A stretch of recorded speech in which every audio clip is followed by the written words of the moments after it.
Welcome to amazing classes. आप सभी दोस्तों का अमेजिंग क्लास में स्वागत है। और आज मैं आप लोग के लिए बहुत ही धमाकेदार सेशन लेके आया हूँ, जिसमें आज स्टार्ट करेंगे 1000 MCQ मैकेनिकल इंजीनियरिंग का सीरीज, जो मैकेनिकल इंजीनियरिंग एग्ज़ाम के लिए बहुत ही इम्पोर्टेंट है। और इसमें मैं आज 100 स्टार्ट करूँगा।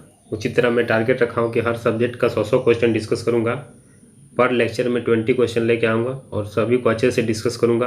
और इसका PDF का लिंक PDF भी दे दूँगा डिस्क्रिप्शन बॉक्स में, वहाँ से आप डायरेक्टली PDF डाउनलोड कर सकते हैं। आंसर के साथ मैं PDF डाल दूँगा लेक्चर होने के बाद, ठीक है। और ये जो है NCL, NLC, SSC, JEE, Vizag steel, RCFL, UPPSC, AE, state PSU, जिस एग्ज़ाम में मैकेनिकल इंजीनियरिंग से रिलेटेड क्वेश्चन पूछे जाएंगे वो सभी एग्ज़ाम के लिए बहुत ही इंपॉर्टेंट है। और ये अगर आप चैनल पर नए हैं तो चैनल को सब्सक्राइब कर दें, साथ ही बेल आइकन प्रेस कर दें। देखिए, click on image to join. अब जो PDF मिलेगा उस PDF में आप डायरेक्ट जो इमेज दिया हुआ टेलीग्राम का, तो टेलीग्राम में क्लिक करके आप डायरेक्टली ज्वाइन हो सकते हैं। इंस्टाग्राम में क्लिक करेंगे तो आपको लिंक आ जाएगा, फेसबुक पे क्लिक करेंगे तो फेसबुक पेज का लिंक आ जाएगा, यूट्यूब पे क्लिक करेंगे तो यूट्यूब का लिंक आ जाएगा, और टेलीग्राम ग्रुप और चैनल दोनों दिया हुआ है। तो इस तरह आप डायरेक्टली इमेज पे क्लिक करके आप डायरेक्टली लिंक पे चले जाएंगे और डायरेक्टली ज्वाइन हो सकते हैं। और मैं डिस्क्रिप्शन बॉक्स में भी सभी का लिंक डाल दूंगा, वहाँ से भी आप ज्वाइन हो सकते हैं। तो चलिए आज के सेशन को स्टार्ट करते हैं। चलिए क्वेश्चन नंबर स्टार्ट करते हैं। Question number 1, the material which exhibit the same elastic property in all direction या एनी डायरेक्शन। तो जब भी इस तरह ऑल डायरेक्शन बोले या एनी डायरेक्शन बोले तो आइसोट्रोपिक बोलते हैं। जैसे मान लीजिए कोई पॉइंट है, ठीक है, तो ऑल डायरेक्शन में जैसे मान लीजिए ई है, इधर भी सेम इलास्टिक प्रॉपर्टी हो रहा है चारों, अगर किसी भी डायरेक्शन में सेम इलास्टिक प्रॉपर्टी होगा तो उसको हम आइसोट्रोपिक बोलेंगे। क्या बोलेंगे? आइसोट्रोपिक। तो इसके हिसाब से ऑप्शन सी आपका राइट आंसर हो जाएगा। The material which exhibit the same elastic property in all direction, तो ये हो गया आपका आइसोट्रोपिक। वही वाला अगर दूसरा केस लेते हैं, जैसे मान लीजिए तो आइसोट्रोपिक हो गया। अब दूसरा केस जैसे मान लीजिए इधर E1 है, ठीक है, किसी पॉइंट पे, मान लीजिए इधर E2 है किसी पॉइंट पे, ठीक है। अब दूसरा पॉइंट लेते हैं, इस पॉइंट पे भी मान लीजिए E1 है और E2 है। तो देखिए, अगर मान लीजिए the material which exhibit the same elastic property at any point in A given direction, किसी डायरेक्शन में अगर इलास्टिक प्रॉपर्टी, जैसे मान लीजिए इसमें इलास्टिक प्रॉपर्टी सेम है, अगर किसी दूसरा पॉइंट में different point in given direction, ठीक है, at any point in A given direction, तब उसको बोलेंगे होमोजीनियस। तो होमोजीनियस क्या हो जाएगा आपका? ई वाला होमोजीनियस का एग्जांपल हो गया, और ई वाला आपका आइसोट्रोपिक का हो गया। तो आइसोट्रोपिक मतलब क्या होता है कि same elastic property in all direction, तो आइसोट्रोपिक हो गया। और अगर any point in A given direction अगर सेम हो तो उसको बोलेंगे होमोजीनियस। तो आपको होमोजीनियस आइसोट्रोपिक कंसेप्ट क्लियर हो गया। चलिए next question, question number 2, Poisson's ratio is defined as. तो पॉइजन्स रेशियो को हम म्यू से डिनोट करते हैं। तो पॉइजन्स रेशियो क्या होता है? Lateral strain by longitudinal strain. Lateral strain by longitudinal strain होता है, लॉन्गिट्यूडनल स्ट्रेन, ये नेगेटिव साइन होता है। क्योंकि मान लीजिए हम किसी को खींचते हैं, किसी को अगर हम लॉन्गिट्यूडनल खींच रहे हैं तो क्या होता है? लेटरली वो कम हो रहा है, अगर लेंथ बढ़ रहा है तो डायमीटर डिक्रीज हो रहा है, इसीलिए मैंने एक बढ़ता है तो एक घटता है। तो क्या होता है? Poisson's ratio is defined as the ratio of lateral stress and longitudinal stress का रेशियो होता है, यानी कि ऑप्शन सी आपका राइट आंसर हो जाएगा। चलिए नेक्स्ट क्वेश्चन देखिए, question number 3, the property of material to regain its original shape after deformation when the external force are remove. अगर किसी चीज़ को हम उसको खींचते हैं, खींचने के बाद अगर हम उसको छोड़ देंगे, वो अपना शेप को रिगेन कर लेगा, तो उसको उस प्रॉपर्टी को बोलते हैं इलास्टिसिटी, ठीक है। तो ऑप्शन बी आपका राइट आंसर हो जाएगा, ठीक है। चलिए नेक्स्ट क्वेश्चन, अब प्लास्टिसिटी क्या होता है कि अगर हम किसी चीज़ को खींचते हैं और वो टूट जाता है, मतलब वो अपना गेन को, अपना जो शेप है वो रिगेन नहीं कर पाता, तो उसको बोलते हैं प्लास्टिसिटी। चलिए next question, question number 4, a cross sectional bar of area 700 mm² is subjected to axial load as shown in the figure below. What is the value of stress in the section QR? तो QR में क्या होगा देखिए। तो अब देखिए, अब इसको सॉल्व करने के लिए यहाँ पर इस पॉइंट में देखिए, PQ में देखिए 63 है, तो 63 इसका मतलब क्या है? इसमें भी 63 होना चाहिए। इसका मतलब इस लाइन में जो आपका कुछ लगेगा, कितना लगेगा? तो 35 माइनस कर देंगे, यानी कि 28 लगेगा।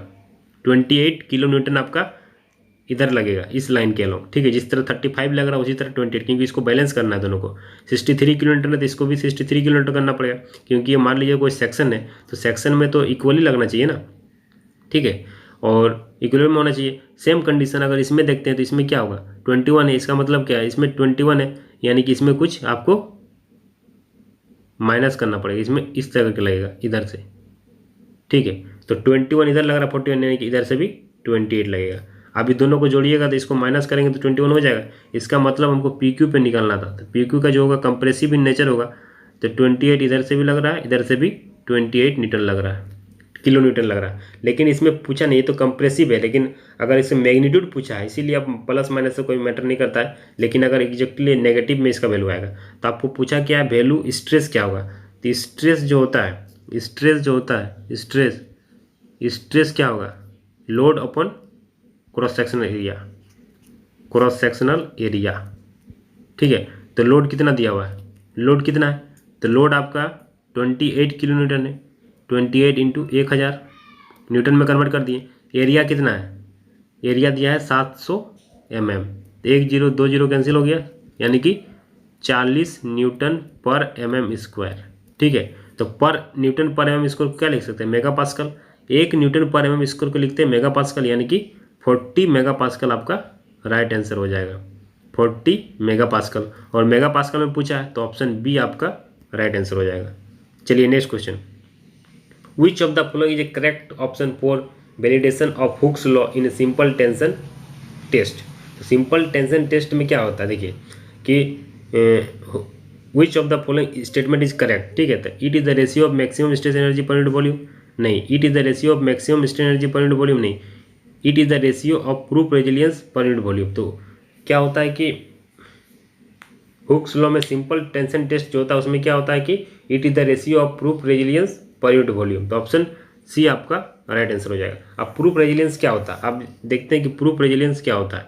तो प्रूफ रेजिलियंस क्या होता है कि मैक्सिमम एनर्जी जो that can be absorb up to proportional limit, मतलब अप टू इलास्टिक लिमिट, जो मैक्सिमम एनर्जी एब्जॉर्ब कर सकता है कहाँ तक, इलास्टिक लिमिट तक, विदाउट क्रिएटिंग परमानेंट डिस्टॉर्शन, मतलब बिना डिस्टॉर्शन किए हुए अगर इलास्टिक लिमिट तक जो एनर्जी एब्जॉर्ब करता है उसी को बोलते हैं, जितना एनर्जी एब्जॉर्ब करता है अप टू इलास्टिक लिमिट उसी को बोलते हैं प्रूफ रेजिलियंस। तो इसका ऑप्शन सी आपका राइट आंसर हो जाएगा। Which of the following is correct option for the validation of simple tension test. तो it is the ratio of proof resilience per unit volume, आपका राइट आंसर हो जाएगा, option C आपका right answer हो जाएगा। चलिए next question, the ability of body to absorb energy and deform plastically without fracturing is known as. तो ये क्या होता है, जब इलास्टिक लिमिट को क्रॉस कर जाते हैं, जब इलास्टिक लिमिट को क्रॉस कर जाते हैं, ठीक है, तो इसको बोलते हैं फ्रैक्चर पॉइंट। तो यहाँ तक जब अगर मेजर करेंगे एरिया स्ट्रेस स्ट्रेन कर्व, तो जो ई एरिया देगा इसको बोलेंगे टफनेस। क्या बोलेंगे, toughness. The ability of body to absorb energy and to deform plastically without fracturing is known as toughness. तो ऑप्शन डी आपका राइट आंसर हो जाएगा। और टफनेस को क्या बोलते हैं, capacity to resist plastic deformation. इससे भी जाना जाता है कि इसका भी डेफिनेशन होता है कि capacity to resist plastic deformation. तो आपका डी आपका राइट आंसर हो जाएगा। चलिए next question, the maximum value of shear stress in a thin walled cylindrical vessel of diameter D and subjected to internal pressure P. ठीक है, तो internal pressure P, तो इसमें क्या होता है, दो चीज़ होता है, एक सिग्मा 1 होता है और एक सिग्मा 1 को बोलते हैं हुप स्ट्रेसेस, यानी कि हुप स्ट्रेस जो होता है PD/40 होता है, और सिग्मा 2 जो होता है उसको बोलते हैं लॉन्गिट्यूडनल स्ट्रेस, PD/40 होता है। ठीक है, इसमें दो केस होता है, ठीक है, और एक रेडियल भी होता है। तो रेडियल को हम उसको नेग्लेक्ट कर देते हैं, क्यों, क्योंकि थिन सिलेंडर में क्या होता है कि इसमें जो प्रेशर होता है वो as compare to longitudinal hoop stress pressure बहुत ही कम होता है, इसीलिए हम इसको नेग्लेक्ट कर देते हैं। तो इसमें दो केस होता है, अगर प्लेन में पूछता है maximum shear stress in plane, अगर प्लेन में पूछता maximum shear stress in plane पूछता तो क्या होता है, PD/8T होता है। ठीक है, PD/8T होता है, लेकिन इसमें प्लेन नहीं पूछा है, तो प्लेन नहीं पूछा तो हम उसको एब्सोल्यूट मैक्सिमम के नाम से जानते हैं, एब्सोल्यूट मैक्सिमम निकालना पड़ता है। तो एब्सोल्यूट मैक्सिमम कैसे निकालते हैं, तो सिग्मा 1 माइनस सिग्मा 2/2 और सिग्मा 1 माइनस सिग्मा R/2 और सिग्मा ठीक है /2। तो इसमें से जो मैक्सिमम वैल्यू होगा तो इसको निकालेंगे, तो सॉल्व करेंगे, सिग्मा 1 से पुट करेंगे तो इसका PD/8T आएगा और इसका भी PD/8T आएगा और इसका PD/40 आएगा। तो मैक्सिमम जो हो जाएगा PD/40 हो जाएगा, यानी कि ऑप्शन बी आपका राइट आंसर हो जाएगा। इसमें इस तरह के क्वेश्चन अक्सर एग्जाम में आते हैं, बहुत ही इंपॉर्टेंट कंसेप्ट है। आपको दो चीज़ ध्यान देना, अगर मान लीजिए परमिसिबल दिया है तो उसमें हम परमिसिबल दिया है तो मैक्सिमम शियर स्ट्रेस निकालेंगे, मतलब प्लेन पे निकालेंगे। परमिसिबल दिया होगा तो प्लेन का केस कंसिडर करेंगे, अगर प्लेन नहीं दिया होगा तो हम एब्सोल्यूट का केस लेना पड़ेगा, एब्सोल्यूट मैक्सिमम वैल्यू। तो PD/40 आपका आंसर आएगा। ठीक है, चलिए next question. Consider a bar of length L and tapering uniformly from diameter D2 to D1 subjected to axial load W, the extension of bar will be। तो ठीक है, तो जब टेपरिंग होता है, टेपरिंग का मान लीजिए टेपरिंग है, इसका डायमीटर D2 मान लेते हैं, इसका डायमीटर D1 मान लेते हैं, इसका लेंथ L मान लेते हैं, और मान लीजिए ये W जो है इधर से भी लग रहा है, इधर से भी लग रहा है, यानी कि W लोड लग रहा है। तो इसका जो फार्मूला होता है डिफ्लेक्शन का 4WL/πD1D2E होता है, यानी कि ऑप्शन ए जो होगा आपका राइट आंसर हो जाएगा, 8 का ए। तो ये आपको याद रखना होगा। ठीक है, इसे डेरिवेशन बहुत लंबा है तो डेरिवेशन आपको नहीं जाना, ऑब्जेक्टिव पॉइंट ऑफ व्यू से आपको याद ही रखना पड़ेगा। चलिए ठीक है, next question. Modulus of rigidity क्या होता है? मॉडुलस ऑफ रिजिडिटी जो होता है उसको हम जी से डिनोट करते हैं, कोई कोई सी से भी डिनोट कर सकता है। तो मॉडुलस ऑफ रिजिडिटी जो होता है क्या होता है? Shear stress by shear strain. तो shear stress by shear strain. ठीक है, तो ऑप्शन सी आपका राइट आंसर हो जाएगा, 9 का सी आपका राइट आंसर हो जाएगा। चलिए next question. The strain energy store in a body due to direct stress F. तो स्ट्रेन एनर्जी क्या होता है? जैसे मान लीजिए स्ट्रेन एनर्जी क्या होता है? Half P del. अब डेल का वैल्यू पता है आपको, डेल को क्या लिखते हैं? जो डिफ्लेक्शन होता है एक्सियल लोड का जो डिफ्लेक्शन होता है PL/AE होता है, PL/AE होता है। ठीक है, तो यहाँ से क्या करेंगे आप? क्या 1/2 इधर निकाल दिए कॉमन, और P एज इट इज रह गया। अब क्या करेंगे? P जब हो गया इधर, अब उसके बाद क्या करेंगे? मान लीजिए A को भी बाहर निकाल देते हैं, तो एक A था तो एक मल्टीप्लाई कर देते हैं L/A/E। ठीक है, E क्या है? P/A क्या है? डायरेक्ट स्ट्रेस है। तो डायरेक्ट स्ट्रेस को किससे डिनोट करता है? F से, यानी कि F स्क्वायर। लेंथ इंटू क्या होता है? वॉल्यूम डिवाइडेड बाई E, यानी कि 1F²/2E इंटू वॉल्यूम, यानी कि ऑप्शन सी आपका राइट आंसर हो जाएगा। चलिए next question. The elastic constant E, G and K are the related by the expression. ये सब क्या इलास्टिक कांस्टेंट है? तो आपको 3 याद रखना है। E = 2G1 + μ होता है एक कंडीशन। दूसरा होता है E = 3G1 - 2μ होता है, और एक case E = 9Kg 3K + G। Option D आपका राइट आंसर हो जाएगा। तो ये तीनों बहुत ही इंपॉर्टेंट है, और एक होता है रिलेशन म्यू के टर्म में, उसको भी निकाल सकते हैं आप, लेकिन आपको तीनों जो इक्वेशन रिलेशन है आपको याद ही रखना पड़ेगा, क्योंकि एग्जाम में डायरेक्ट पूछा जाता है। चलिए next question. A cylindrical rod of length L and diameter D is rigidly fixed at its upper end hang vertically.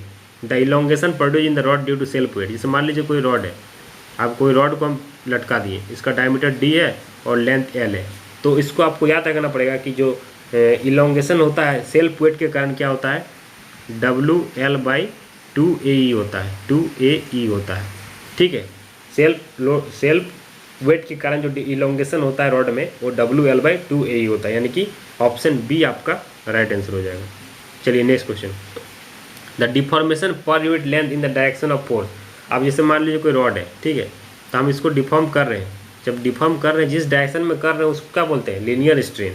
उसको बोलते हैं लीनियर स्ट्रेन, यानी कि ऑप्शन सी आपका राइट आंसर हो जाएगा। अब मान लीजिए किसी को हम खींचेंगे, अब इसको अगर खींचेंगे इधर टेंशन फोर्स लगाएंगे तो क्या होगा? इसका डायमीटर कम होगा, इसको जो डायमीटर कम हो रहा है इसको बोलते हैं लेटरल स्ट्रेन। तो ये दोनों डिफरेंस होता है लेटरल और लीनियर स्ट्रेन में। चलिए next question. A steel bar is fixed at both in. कोई स्टील बार है, ठीक है, स्टील बार को हम फिक्स कर दिए, और इसको हम हीट कर रहे हैं, तो क्या होगा? It will develop. जब इसको हीट करेंगे क्या होगा? फैलना चाहेगा, टेंशन फोर्स लगाना हो जाएगा, लेकिन जो फिक्स क्या हुआ या कंप्रेसिव लोड लगा देगा, तो क्या हो जाएगा? कंप्रेसिव स्ट्रेस इसमें डेवलप होगा। तो ऑप्शन ए आपका राइट आंसर हो जाएगा। चलिए next question. For a material with Poisson's ratio 0.25 the ratio of modulus of rigidity to modulus of elasticity.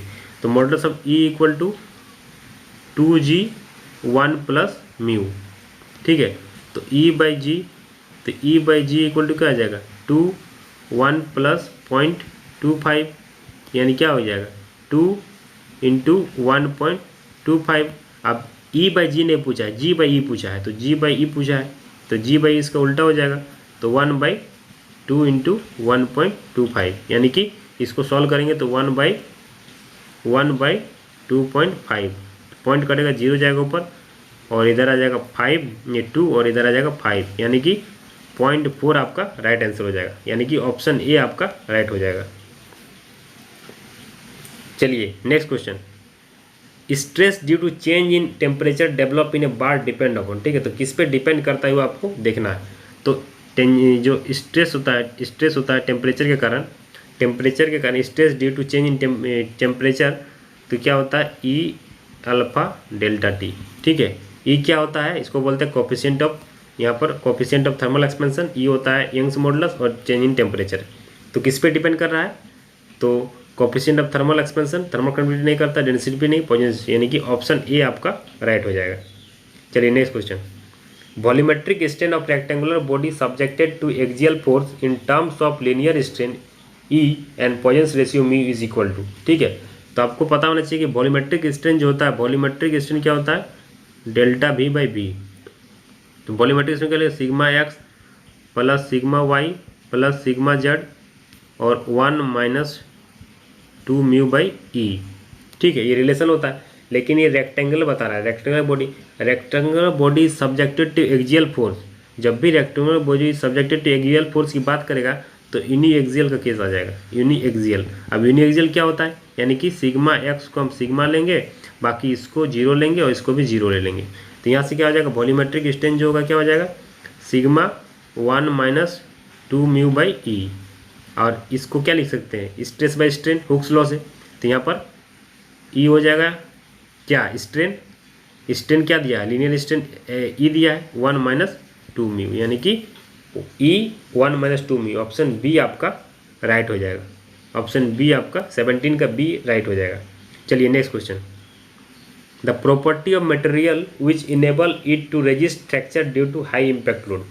अब हाई इम्पैक्ट लोड के कारण होगा तो क्या होगा टफनेस ही होगा, क्या होगा टफनेस, ठीक है। इसका डिफिनेशन क्या होता है, जितना एनर्जी को एब्जॉर्ब करता है, strain energy absorb strain energy को जो एब्जॉर्ब करता है, स्ट्रेन एनर्जी को जो एब्जॉर्ब कर सकता है, तो फ्रैक्चर लिमिट जो एनर्जी को एब्जॉर्ब करता है उसको टफनेस बोलते हैं, और capacity of material up to fracture point, वही चीज़ हुआ, ठीक है। अब मान लीजिए यहाँ पर देखिए नया टर्म हमारा इंड्योरेंस लिमिट, इलास्टिसिटी बता दिए। इंड्योरेंस लिमिट क्या होता है कि property of material which shows the fatigue strength under fatigue load, मैंने फटिक स्ट्रेंथ को शो करता है अंडर फटिक लोडिंग, उसी को बोलते हैं हम इंड्योरेंस लिमिट। अब पूछे नया टर्म वाला स्ट्रेंथ क्या होता है, तो स्ट्रेंथ क्या होता है ability of material by which it is able to resist deformation under load, मतलब वो डिफॉर्मेशन को रेजिस्ट कर सकता है अंडर लोड, उसका एबिलिटी होता है, उसी को हम स्ट्रेंथ बोलते हैं। चलिए next question, resilience of material is important when it is subjected to, तो क्या होता है शॉक लोडिंग होता है, क्या होता है शॉक लोडिंग। अब देखिए ई स्ट्रेस स्ट्रेन कर्व बनाते हैं, स्ट्रेस स्ट्रेन कर्व, तो यहाँ से गया, ठीक है, इस तरह करके और इस तरह जाता है, ठीक है। तो यहाँ से प्रोपोर्शनलिटी लिमिट तक जो होता है इसी को बोलते हैं रेजिलियंस, क्या बोलते हैं, मतलब इलास्टिक लिमिट तक जब होता है, जो जितना एनर्जी इलास्टिक लिमिट तक एब्जॉर्ब करता है उसी को बोलते हैं रेजिलियंस, ठीक है। अगर हम फ्रैक्चर पॉइंट जाएंगे तो इसको बोलेंगे टफनेस, ठीक है। चलिए next question, Hooke's law hold good up to, तो हुक्स लॉ कहाँ तक प्रोपोर्शनलिटी लिमिट तक ही करता है, Hooke's law limit of proportionality तक करता है, ठीक है, up to limit of proportionality. तो आज मैंने 20 क्वेश्चन डिस्कस किया जो बहुत ही इंपॉर्टेंट है सभी एग्जाम के लिए, जिसमें मैकेनिकल इंजीनियरिंग के एग्जाम में क्वेश्चन पूछे जाते हैं। और मैं नेक्स्ट वीडियो में 21 से 40 तक का क्वेश्चन लाऊंगा स्वयं का ही, जो बहुत ही इंपॉर्टेंट होंगे, और इसका PDF का लिंक मैं डिस्क्रिप्शन बॉक्स में डाल दूंगा, वहाँ से आप डाउनलोड कर सकते हैं आंसर के साथ। और उम्मीद करता हूँ कि आपको वीडियो अच्छा लगा तो इसे प्लीज़ लाइक करें और दोस्तों में शेयर करें, साथ ही बेल आइकन प्रेस कर दें ताकि मैं जब भी नया वीडियो डालूँ तो आपको नोटिफिकेशन मिले, ठीक है। Thank you for watching this video. और अगर जो इमेज दिया हुआ है इस पे इमेज पे क्लिक करें और इस इमेज पे क्लिक करें। अगर मैथ का क्लास देखना है, जो जो थंबनेल दिया हुआ है उस पर क्लिक करेंगे तो वो क्लास खुल जाएगा, इस थंबनेल पर क्लिक करेंगे तो ये क्लास खुल जाएगा। तो आप मैथ और रीजनिंग के भी क्लास देख सकते हैं, और प्लस जीके जीएस का भी क्लास में डालते रहता हूँ, वहाँ से आप सब कुछ देख सकते हैं जो एग्जाम पॉइंट ऑफ व्यू से बहुत ही इंपॉर्टेंट है। Thank you for watching this video.